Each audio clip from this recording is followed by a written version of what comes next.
Hi சொல்லு. மொட்டத்தலை மொட்டமுத்தூன். ஆமாம், நீங்க ஹேண்ட்ஸமா தான் இருக்கீங்க டீச்சர்லாம். இவங்க யாரு? தூங்கிட்டே வராது. என்னம்மா? I same daddy amma. Oh, you same like daddy. Amma dichala, you same like daddy. Hello friends, vanakkam. Welcome to DeepsVlog. So இன்னைக்கு 5:30 அந்த மாதிரி ஏர்லியாவே எந்திரிச்சாச்சு. புதுசா வந்து அவுட்ஃபிட் பத்தி சொல்றதுக்கு எதுவும் இல்லை. மேபி புதுசா சேனல் பாக்குறவங்களுக்கு இது புதுசா தெரியலாம். பட் 2-3 இயர்ஸ்க்கு முன்னாடி என்னோட தம்பி என்கேஜ்மெண்ட்க்கு போட்டிருந்த அதே அவுட்ஃபிட் தான் இன்னைக்கு நான் போட்டிருக்கேன். எல்லோ, அதாவது mustard yellow with pink combo. So blouse வந்து boat neck with aari work பண்ணியிருக்குது. Okay, not too much about outfit or jewels என்ன. ஸோ இன்னைக்கோட மெயின் கண்டென்ட் என்ன அப்படின்னா, இன்னைக்கு நாங்கள் வந்து ஒரு ஃபங்க்ஷன் போயிட்டு இருக்கோம். என்ன ஃபங்க்ஷன்னா, நான் முன்னாடியே சொல்லியிருக்கேன், ஹஸ்பண்ட் சிவில் இன்ஜினியர். ஆல்ரெடி நாங்கள் வந்து ஃபியூ ப்ராஜெக்ட்ஸ்லாம் கம்ப்ளீட் பண்ணியிருக்கோம். இதுக்கு முன்னாடி கூட விளாக் போட்டிருப்பேன்னு நினைக்கிறேன். ஒரு கிளைண்டோட கம்ப்ளீட் பண்ணதுக்கு அப்புறம் வெளியில எக்ஸ்டீரியர் மட்டும் காமிச்சிருப்பேன். ஸோ இன்னைக்கு வந்து பார்த்தீங்கன்னா இன்னொரு ப்ராஜெக்ட் கம்ப்ளீட் ஆகி கிரக பிரவேசம்.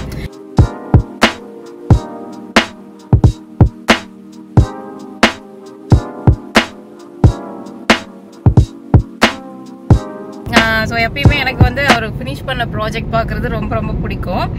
இது வந்து ஓரளவுக்கு எத்தனை ஸ்கொயர் ஃபீட்டுங்க?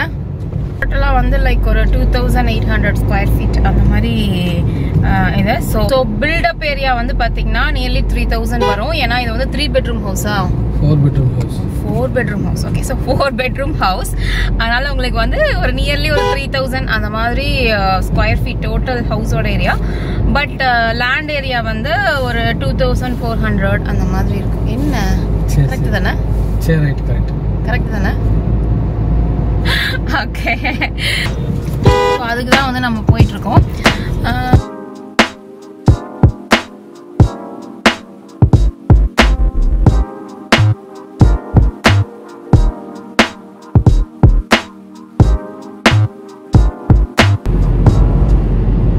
இது வந்து மே மந்த்னாலும் நல்லா மழை பெஞ்சு எல்லா பக்கம் நல்லா கிரீனரியா இருக்கு, பாக்குறதுக்கே நல்லா இருக்கு. ஆல்மோஸ்ட் நம்ம லொகேஷனுக்கு வந்தாச்சுங்க. அங்க தெரியுது இல்லையா, எல்லோ வித் கிரே காம்போல அந்த வீடு தான். அவங்களுக்கு வெளியில இருந்து மட்டும் தான் காமிக்கிறேன், உள்ள எதுவும் காமிக்கல. இது அவரோட ஃப்ரெண்டோட வீடு தான். அவருக்கு தான் வந்து இவர் கன்ஸ்ட்ரக்ட் பண்ணி கொடுத்தாரு. பட் ஸ்டில் வந்து நான் உள்ள எதுவும் எடுக்கல. எனிவேஸ் நாங்கள் ஃபியூச்சர்ல பண்ண போற ப்ராஜெக்ட்லாம் வந்து டெஃபினெட்லி கம்ப்ளீட் ஆனதும் உள்ள எப்படி இருக்கு அப்படின்றத காமிக்கிறேன்.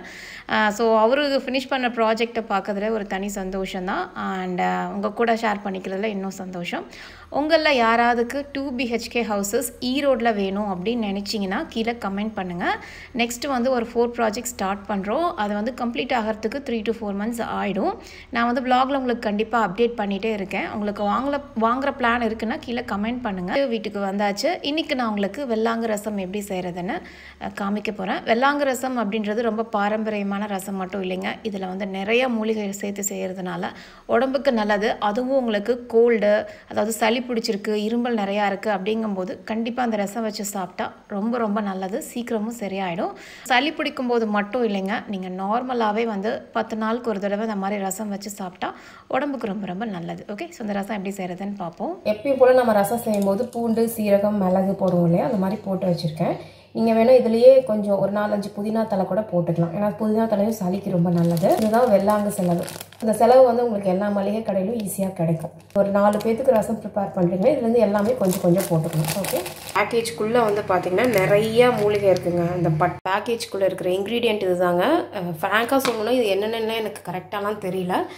பட் இது ஒரு மூலிகை இலை போல் இருக்குது. அதுக்கப்புறம் இந்த மாதிரி ஒரு மரம் இருக்குல்ல, அந்த மாதிரி வச்சுருக்காங்க.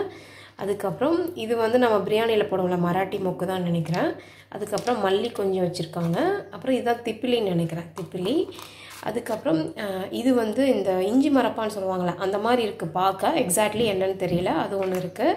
அதுக்கப்புறம் குட்டி குட்டியாக வந்து பார்த்திங்கன்னா இந்த மாதிரி ஒன்று வச்சுருக்காங்க. ஓகே, ஸோ இது எல்லாத்தையும் நம்ம போட தேவையில்லை. நீங்கள் ஒரு 4 பேர்த்துக்கு வேணும் அப்படின்ற மாதிரி செய்கிறீங்கன்னா எல்லாத்துலேயும் கொஞ்சம் கொஞ்சம் போட்டுக்கலாம். நான் ஆல்ரெடி இதுவும் கொஞ்சம் போட்டுட்டேன். ஸோ இது வந்து ஒன்று அப்படியே சேர்த்துடலாம். அதுக்கப்புறம் இதில் வந்து கொஞ்சம் அள்ளி போட்டுடலாம். சீரகம் போட்டோம் இல்லையா, அதுவே போதும். ஸோ இந்த கட்டி மாதிரி 2 இருக்குது. இதில் ஒரு கட்டி நான் அப்படியே ஆட் பண்ணிவிட்டு இதை வந்து 4ஆக உடைச்சு 4ல் ஒரே ஒரு பங்கு மட்டும் இதில் ஆட் பண்ணிட்டேன். ஓகே, எல்லாங்க செலவு இன்க்ரீடியன்ட் எல்லாம் ஆட் பண்ணிட்டோங்க. இதுக்குள்ளே வந்து நீங்கள் கொஞ்சம் தண்ணி ஊற்றி நல்லா பேஸ்ட்டாக அரைச்சிக்கோங்க. இப்போ இங்கே புளி ஊற வச்சுருக்கேன். இதில் ஒரு 2 தக்காளி போட்டு கரைச்சி வச்சுக்கோங்க எப்பயும் போல். ஸோ நம்ம எப்பயும் ரசம் எப்படி தாளிப்போமோ அதே மாதிரி தாளிச்சிக்கலாம். ரசம் தாளிக்கும் போது தான் தெரிஞ்சது கடுகு தீர்ந்துச்சு. எனிவேஸ் நோ ப்ராப்ளம், சீரகம் மட்டும் போட்டு தாளிப்போம். ஸோ சீரகம், கருவேப்பிலை, அதுக்கப்புறம் நம்ம அரைச்சி வச்சுருக்கோம் இல்லையா பூண்டு, சீரகம், மிளகு, வரமிளகா, அது கூடவே வெள்ளாங்க செலவு, அது எல்லாத்தையும் ஆட் பண்ணிடலாம்.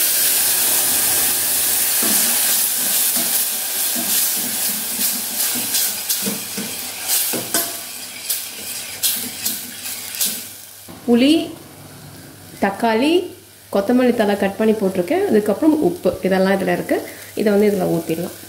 கொஞ்சம் மஞ்சள் தூள். நல்லா குக் ஆகிடுச்சு, உங்களுக்கு நல்லா வாசனையும் வரும். ஸோ இந்த ஸ்டேஜில் நம்ம வந்து கரைச்சி வச்சுருக்க புளி, தக்காளி ஆட் பண்ணிடலாம். ஸோ லைட்டாக கொதிக்க ஆரம்பித்ததுமே நீங்கள் வந்து ஆஃப் பண்ணிடலாம். என்னோட ஓன் எக்ஸ்பீரியன்ஸ் உங்கள் கூட ஷேர் பண்ணிக்கிறேன். ஒரு 2-3 வீக்ஸ்க்கு முன்னாடி மிதுன், விகாஷினி 2 பேத்துக்குமே சளி பிடிச்சிருந்தது. அப்போ வந்து மிதுனுக்கு பார்த்தீங்கன்னா ரன்னிங் நோஸ் தான், அவன் ரொம்ப இதாக இல்லை. பட் விகாஷினிக்கு வந்து ரொம்ப சளி வந்து கட்டி, தொண்டலெல்லாம் வந்து ரொம்ப கட்டி அவளுக்கு பெயின் மாதிரி வர ஆரம்பிச்சிருச்சு. ஸோ அப்போ வந்து அவளுக்கு என்ன பண்ணேன்னா, நான் வந்து ஃபஸ்ட்டு காலைல எழுந்ததுமே 2 கற்பூரவள்ளி தலை கொடுத்துட்டேன் மென்று சாப்பிட சொல்லி. அதுக்கப்புறம் ஒரு டம்ளர் மஞ்சள் தண்ணி குடிக்க சொல்லிவிட்டு அதுக்கப்புறம் இட்லி சாப்பிட்டுட்டா. மத்தியானம் லஞ்சுக்கு வந்து இந்த ரசம் சாப்பிட சொன்னேன். அவள் சாப்பிட்டுட்டு ஒரு 1/2 an hourல பார்த்தீங்கன்னா வாமிட் பண்ணால். வாமிட் பண்ணும்போதே எல்லா சளியும் அவளுக்கு வெளியில் வந்துருச்சு. ப்ளஸ் காய்ச்சலும் வந்து ஆல்மோஸ்ட் குறைஞ்சிருச்சு.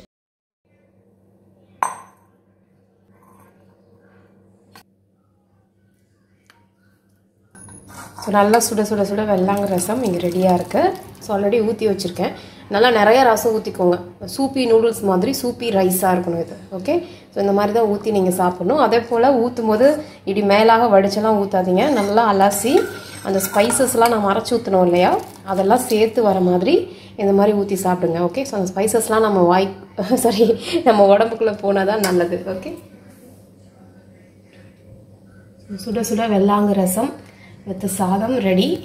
அதுக்கப்புறம் நான் வந்து பூந்தி கொஞ்சம் போட்டு சாப்பிட போகிறேன். அதில் பூந்தி கொஞ்சம் இப்படி போட்டுக்கலாம். இதை வந்து நாம் இப்போ போயிட்டு சாப்பிட்லாம். நான் சொன்ன மாதிரி நிறைய ரசம் ஊற்றிக்கோங்க. இதை வந்து அப்படியே நீங்கள் இப்படி உறிஞ்சு உறிஞ்சு குடிக்கணும். ஓகே, அப்படி குடிச்சிங்கன்னா அப்படியே இதமாக இருக்கும். ஓகே, ஸோ சளி பிடிச்சிருக்கும் போது அவன் எடுத்துக்கிற ஃபுட்டு வந்து பார்த்திங்கன்னா கம்ப்ளீட்டாக நம்மளோட ஸ்டைலில் எடுத்துக்கிட்டு சைட் பை சைடு அவளுக்கு வந்து சிட்ரிசன் அண்ட் பேராசிட்டமால் சிரப்ஸும் கொடுத்துட்டு இருந்தேன். ஆல்மோஸ்ட் 2 daysலேயே வந்து பார்த்திங்கன்னா அவள் கம்ப்ளீட்டாக ரெக்கவர் ஆகிட்டான். நான் இது வந்து உங்களுக்கு ஒரு ஃபஸ்ட் எய்ட் மாதிரியோ இல்லை ப்ரிகாஷன் மாதிரியோ செய்ய தான் சொல்கிறேன்.